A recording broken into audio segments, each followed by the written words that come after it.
Hallelujah. ಇವತ್ತು ನಾನು ಮಾತನಾಡಲಿರುವಂಥ ಒಂದು ಸಂದೇಶದ ವಿಷಯ ಹೀಗೆ ಹೇಳುವುದಕ್ಕೆ ನಾನು ಇಷ್ಟಪಡುತ್ತೇನೆ. ಸಾಕ್ಷಿಯ ಗುರುತುಗಳು ಕುರಿತಾಗಿ ಇವತ್ತು ನಾವು ದೇವರ ವಾಕ್ಯವನ್ನ ಧ್ಯಾನಿಸುವುದಕ್ಕಾಗಿ ನಮ್ಮನ್ನು ನಾವು ಸಿದ್ಧಪಡಿಸಿಕೊಳ್ಳೋಣ. ದೇವರಿಗೆ ಸ್ತೋತ್ರ. ಈ ವೇಳೆಯಲ್ಲಿ ದೇವಾದಿ ದೇವನ ಸನ್ನಿಧಿಯಲ್ಲಿ ಇವತ್ತು ಪರಲೋಕದಲ್ಲಿ ಆಸನಾರೂಢನಾಗಿರುವಂತಹ ತಂದೆಯಾದ ದೇವರು ಈ ಲೋಕವನ್ನು ನೋಡಿದವನಾಗಿ ಈ ಲೋಕದ ಮೇಲೆ ಎಷ್ಟೋ ಪ್ರೀತಿಯನ್ನಿಟ್ಟು ತನ್ನ ಒಬ್ಬನೇ ಮಗನನ್ನು ನಮಗಾಗಿ ಆತನು ಕಳಿಸಿದನು. ಆ ಮಗನನ್ನ ಆ ಯೇಸು ಕ್ರಿಸ್ತನು ತಾನೇ ಇವತ್ತು ನಮ್ಮನ್ನು ಆತನ ಆರಿಸಿಕೊಂಡನು, ಪ್ರೀತಿಸಿದನು.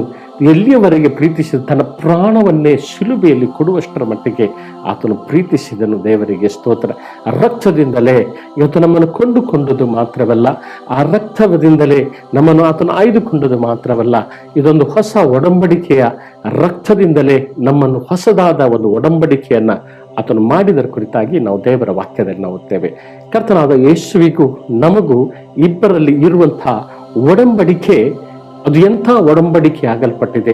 ಆ ಒಡಂಬಡಿಕೆಗೆ ನಮ್ಮ ಪ್ರತಿಯೊಬ್ಬೊಬ್ಬರ ಜೀವಿತದಲ್ಲಿ ಒಡಂಬಡಿಕೆಯ ಗುರುತು ಇವತ್ತು ನಿನ್ನ ಜೀವಿತದಲ್ಲಿ ಅದು ಇದೆಯೋ?